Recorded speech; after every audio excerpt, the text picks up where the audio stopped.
देखिए, सोच का पता हमारे वित्त मंत्री जी ने 9वां बजट लगातार पेश किया है जी। हमको गर्व है देश की महिला वित्त मंत्री पर, जिन्होंने देश को आगे बढ़ाने वाला बजट दिया है। ये मोदी जी की सरकार है, ये देश हित में काम करती है, लोगों के हित में काम करती है, लोक कल्याण के लिए काम करती है। और यही कारण है, ये अच्छे बजटों का कारण है कि भारत लगातार आर्थिक क्षेत्र में मजबूत हो रहा है। 11वीं से चौथी अर्थव्यवस्था बना है, बहुत जल्दी तीसरी अर्थव्यवस्था दुनिया की बनने जा रहा है। और इस बजट में चाहे युवा हो, चाहे महिला हो, चाहे किसान हो, चाहे गांव हो, चाहे व्यापारी हो, हर किसी का ध्यान रखा गया है।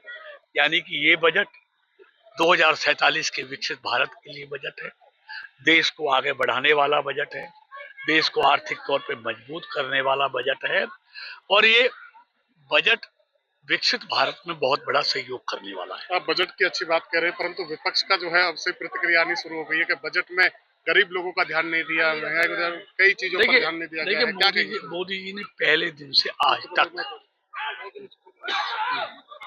कहा था, मेरी सरकार इस देश के गरीबों को समर्पित सरकार है। और मोदी सरकार की हर योजना में आपको गरीब दिखाई देगा, उसके कल्याण का काम दिखाई देगा। और इसलिए तो लगातार 3 बार से उन गरीबों का आशीर्वाद मोदी जी को मिल रहा है, गरीबों की दुआएं मोदी जी को मिल रही हैं, इसलिए लगातार जीत रहे हैं। विपक्ष तो हताश है, निराश है, क्योंकि कहने के लिए कुछ है नहीं। हर चीज पर कुछ ना कुछ, कभी ईवीएम में गड़बड़ बताते हैं, कभी चुनाव आयोग में गड़बड़ बताते हैं, कभी शाही में गड़बड़ बताते हैं, तो इसलिए उन पर कहने के लिए कुछ नहीं है। इससे अच्छा बजट देश हित में, लोगों के हित में कोई दूसरा हो नहीं सकता। एसवाईएल को लेकर भी भूपेंद्र सिंह हुड्डा ने निशाना साधा है, कहा है कि जब पहले ही जो ये फैसला आ चुका था कोर्ट की तरफ से 2002 में, तो उसके बाद केंद्र सरकार का काम था और पंजाब सरकार से मिलकर बात करें, परंतु इसमें जो बैठक की गई है मुख्यमंत्री की तरफ से, वो निराधार बैठक है, उसका कोई मतलब नहीं है। देखिए, इनको कहने के लिए कुछ नहीं है, सिर्फ तोहमत लगाते हैं। जब केंद्र में, पंजाब में और यहाँ हरियाणा में तीनों जगह कांग्रेस की सरकार थी, तब तो इन्होंने कुछ कहा नहीं।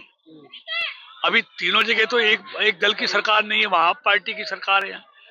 तो सुप्रीम कोर्ट के फैसले के बाद भी सुप्रीम कोर्ट ने कहा है कि दोनों प्रदेशों के मुख्यमंत्री बैठकर इसका कोई हल निकालें। इस सुप्रीम कोर्ट के आदेश पर ही ये बैठकें चल रही हैं। एक आखिरी सवाल, और आपसी बातचीत से ही कोई रास्ता निकलेगा, और निश्चित तौर पर। लेकिन विपक्ष के पास जब खुद करने की ताकत रखते थे, तब तो इन्होंने कुछ किया नहीं। एक आखिरी सवाल मंत्री जी, मनरेगा को लेकर भी निशाना साधा है, कहा कि नाम बदलने से काम नहीं बदलता और उसमें जो है वो कहीं ना कहीं अभी कई खामियां जो है। देखिए, ये हताश है। मनरेगा से गरीब का कल्याण किया गया है, 100 दिन से 125 दिन रोजगार किया गया है।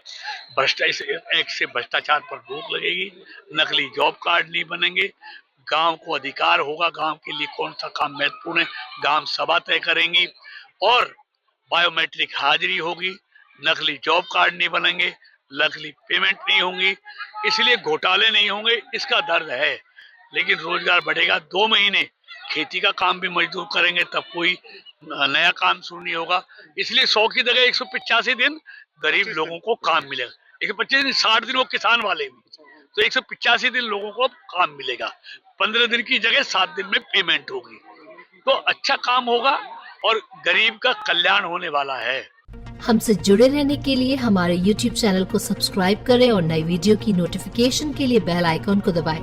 अगर आप ये वीडियो Facebook पर देख रहे हैं तो लाइक जरूर करें और ज्यादा से ज्यादा शेयर करें। धन्यवाद।